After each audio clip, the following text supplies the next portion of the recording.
What's up, YouTube? It's Chris here. I'm coming at you guys today with my Cyber Angel deck profile. Cyber Angels I've been playing for about 2 years now since they came out, and the deck's been pretty standard. Like the way I play it, it's been pretty consistent. I've made a few changes recently, and here to show you guys the deck profile. 3, Dakini. So Dakini is the best ritual monster that this deck can put out because of the fact that you can run it with Advanced Ritual Art and its effect that just forces your opponent to just send a monster. And at the end phase, it grabs you back a Ritual monster or Machine Angel Ritual. Normally, you don't grab back the Ritual spell card; you just grab the monster. But Dakini is a must-have. I've seen some profiles that only play 1, maybe 2 of her. She's a 3 of. I don't get why they don't play 3. 3, Benton. Benton's pretty standard. You tribber, add a Light Fairy. You'd never summon this card, like, ever. Like, maybe, like, 1% of the time. But she's a 3 of. She's great. I play 1, Vrash. The reason she's in here, mainly just because the fact that because of, like, people wanting to link summon all the time, that a lot of times they'll have a lot of extra deck monsters out. She's really good because her effect to blow all the extra deck monsters up, and then she gains additional attacks for each one she blows up. So, that's pretty good. 10 stars isn't the easiest thing to summon in this deck, but it's not impossible. 1, Edaton. I used to play 3 copies of this card, and then I cut it down to 2, and then I moved it down to 1. She's just kind of there. If you need to summon her to grab a ritual spell, she's great. Obviously, she has her, if she's tributed, all your ritual monsters gain 1,000 attack and defense. She's nice as a 1 of. I don't really think at this point I need any more than that. She's versatile for that reason. And then 1, Natasha. Natasha kind of goes into, if you can get this card out with some of the other plays I got, this card can help you a lot. She's a wall. Your opponent can't attack ritual monsters as long as she's out because she can just freely negate them any amount of times per turn. And she has her life point gain effect, which is underrated, which is part of what I'm going to go into later on in the deck profile. I play 2 Chaos Max. I literally don't understand. I've seen people play Cyber Angels and they don't play this card in there. You should play Advanced Ritual Art in Cyber Angels, and you should play Chaos Max Dragon. That's all I got to say about that. 1, Saphira. I used to play Herald of Perfection this deck, but Herald of Perfection's kind of cunty, so I got tired of people just like getting fed up with that card. So Saphira's less cunty. She's more a fair balanced card. So I like Saphira for that reason. I usually use her end phase effect to make my opponent rip a card out of their hand, but she's a good card. And then Lord of the Red is my last ritual monster. I haven't seen a whole lot of players playing this, but Lord of the Red, he'll win you games a lot of times because of the fact that he can just interrupt your opponent's turn twice per turn and pop a spell or trap and pop a monster. So he's really good, and he's also an Advanced Ritual Art target. So the only targets I play in here are just 8 monsters. The Advanced Ritual Art is just level 8 monsters. So, but yeah, he's great. And then for the effect monsters, I play 3 Manju. That's pretty standard. Manju is the greatest ritual searcher ever to be invented, so got to play 3 of him. Now, I used to play the Cyber Petite Angel, but I recently switched it out for Gale Dogra. The reason I like Gale Dogra is this card can net you, I mean, depending on what your life point situation is, but if it's your first turn, this card can net you 2 searches, 2 pops, a pop and a search, and sometimes even 3. Yes, it costs you a lot of life points, but the fact that you can plus that many times, that's why I play it. I play 1 Christia. We'll get into how you bring this card out easily, but you're mostly playing Light Fairies in here. It's not a hard card to bring out. 1 Honest. Searchable. Up until recently, I wasn't playing this card because I felt like, you know, it would just like would brick in your hand if it was just sitting there. You needed to go off, but I kind of like it a lot more now. It protects some of your smaller stuff, and sometimes you can just win a game off it. Now, for the things you send with Advanced Ritual Art, I play 1 Blue Eyes White Dragon and 1 Dragon Core Hexer. You may be asking, why am I playing this card? We have ways of bringing these back, and because this guy is a tuner, it just opens up a lot of possibilities for what you can do in the deck. But I used to play 3 normal monsters as Advanced Ritual Art targets, and then you draw more often. That's just not something you want to do. So you want 2. 2 is enough, where you don't really see them very often, but they're always in your deck, so you can get the Advanced Ritual Art off. And then for the spells, I play 3 Machine Angel Ritual.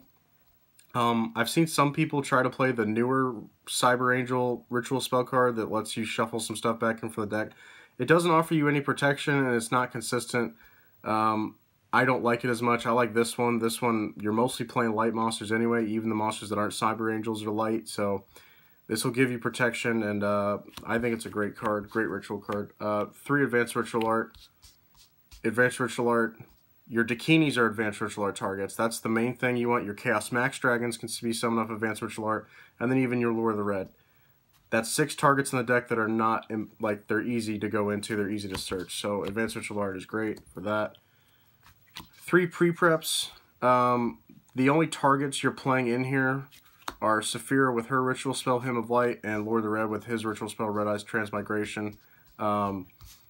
Your odds of drawing both of these, or a combination of both of them, are very slim, so I like it at this ratio. If I found another ritual monster with a ritual spell that I liked, I would play that, but at the moment, I'm just playing these. Also, Saphira's ritual card, Hymn of Light, gives you protection in the graveyard for ritual monsters, so that's good. I play 3 Preparation of Rites.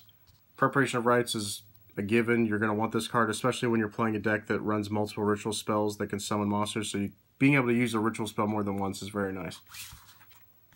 1 Steel Void Kalkos. I've gone back and forth with this card, but I like it in here because, 1, you don't need to go into your extra deck to play this deck.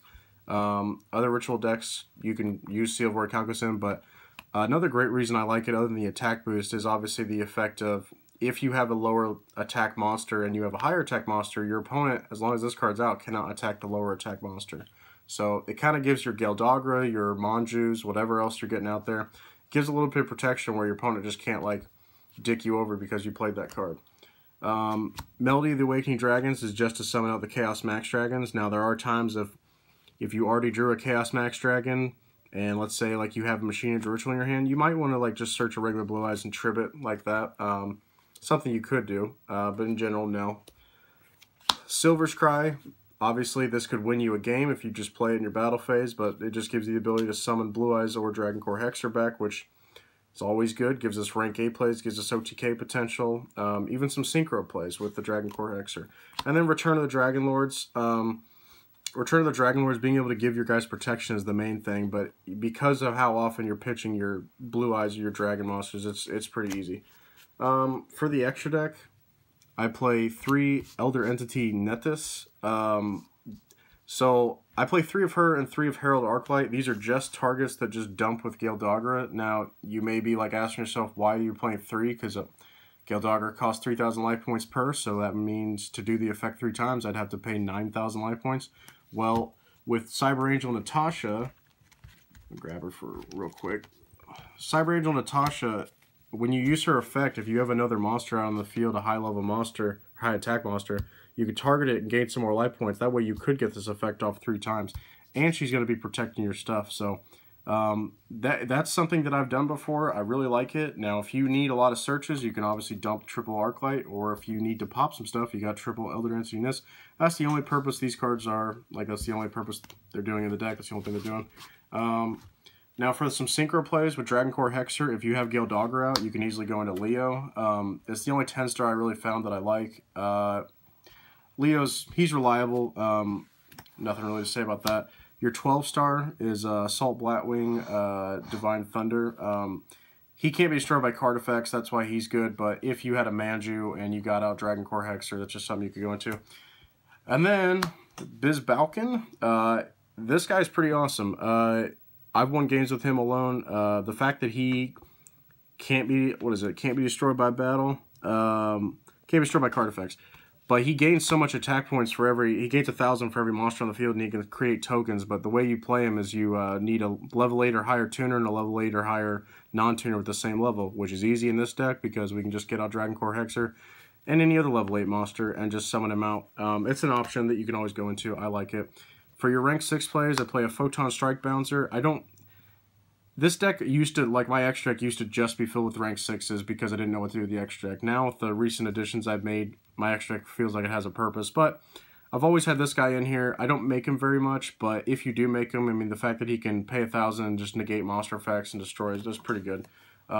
Utopia Beyond, I think he's honestly the best rank 6 monster in the game. Being able, when he hits the field, just reduce all your opponent's attack position monsters to 0. It's amazing. That could win you games right there. For the rank 8s, I play this guy, Heliopolis. Most people know the reason he's good is if you have a rank 8 play that you can do, you go into him, and if you have like Benton or Edaton or whatever, the fact that you can blow them up or tribute them and be able to pop some cards on the field and then they get their tribute effects, that's pretty much the only reason he's in there. He's a good card. And then you play your Galaxy Eyes package, your Galaxy Eyes Cypher Dragon, which will allow you to take one of your opponent's monsters, and then you overlay on top into Full Armor Dragon, which will let you pop. And then you can overlay again into Cypher Blade Dragon, which I believe will let you take something else as well. So that's a package you could always do. Most people know it as the Galaxy Eyes package. Blue Eyes players do it all the time. You have the extra deck room, so it's an option for you. That is it for the deck profile. Cyber Angels, I think, are very underrated. I beat a lot of like top players. I say players playing meta decks that they didn't expect me to win with Cyber Angels, and yeah, it wasn't hard for me to beat them. It's a deck that it can do a lot of damage at once. You can OTK your opponent easily. I think more people should run the build as an OTK build because I think there's no limit to how many ritual monsters you can summon. So that's it for my deck profile. This is Chris signing out. Real quick, what don't we do? What do you mean? We do not play Links. Yeah, of course we don't play Links. Of course we don't play Links. We don't play Links. All right, signing off.